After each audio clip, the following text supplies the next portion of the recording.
What struggles did you have to face in order to achieve your goals?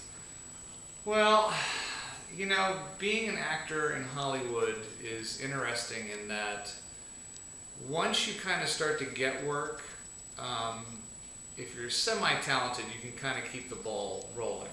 The problem is getting that first bit of work. There's like a cliche in Hollywood, it takes 10 years to become an overnight sensation. So there are just as many people out there that are struggling to get that one first job to get things rolling that are just as talented as me or Brad Pitt or Tom Hanks. They'll be the first ones to tell you that there's a certain amount of luck. Luck gets you in the door.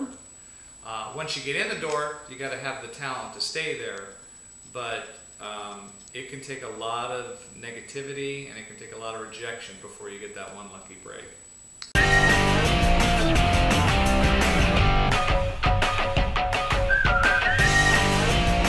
In utero. I knew when I was still a fetus. This is what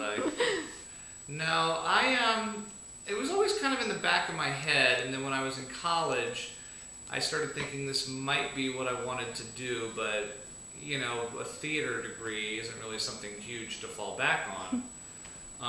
So I started college as a communications major. I said, I'll major in communications, because that'll mean a job, and then I'll minor in theater. I hated communications.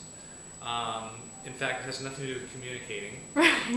And I think it was maybe the middle of my sophomore year, I switched over and said, you know what, I may work in fast food, I may have part-time jobs forever, but at least I'm going to get a degree in what I know I want to do. So it was probably about halfway through college that I made the switch. What or who inspired you? Well, you know, I remember as a kid, I just fell in love with the movie Willy Wonka. And that's the first time I saw, you know, Gene Wilder on screen, and I thought that's something I would love to do.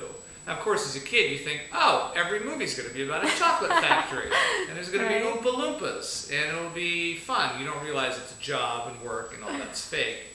And then as I got older, you know, people like Michael Keaton, Bill Murray, those kind of Tom Hanks, the early comedies of the 80s, they really kind of inspired me towards the comedy end. And I knew I always had a little bit of a gift to make people laugh. You know, if nothing else, I'll just grab my pants and act silly. They're probably the ones. And then once I got to college, I had a lot of professors who helped guide me as well.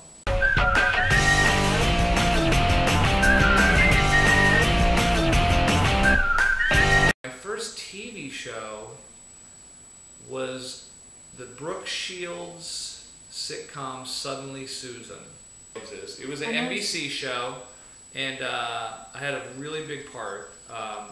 The line I gave was, "My name's Jeff." Just say it. My name's Jeff. Just that. And that was it. That was my first job, yeah. And I was excited. Very excited. I bet.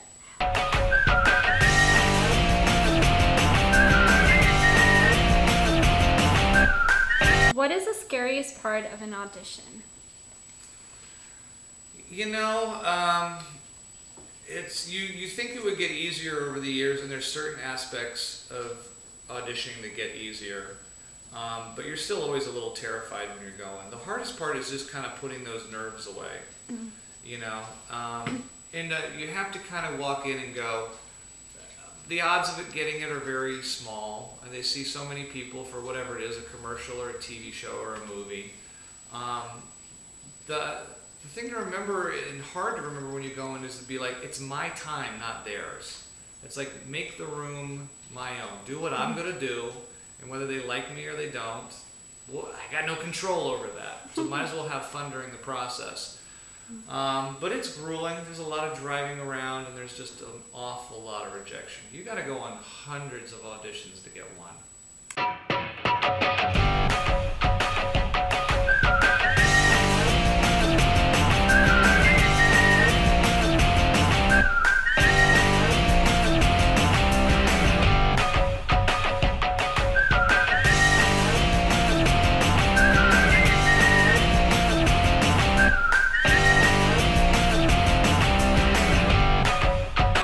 Say that you need to do three basic things. One, you got to hone your craft, because once that lucky break does come along, if you don't have the goods to produce, you could have wasted a golden opportunity. So whether it be an acting school or an acting class, I'm not saying you have to get a degree in theater, but you got to constantly be using those muscles in some way or another.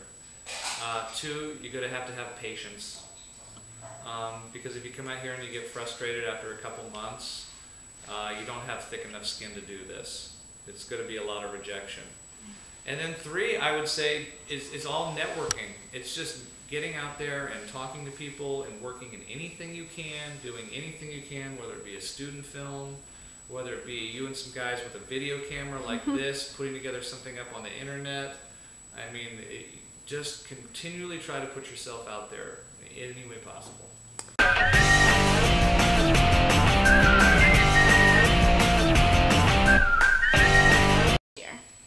This year, pay off my mortgage.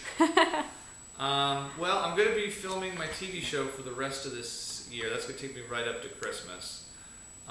So obviously, it's a Disney show. It's geared towards kids, but I hope we can make it the best season of the three that we've done so far.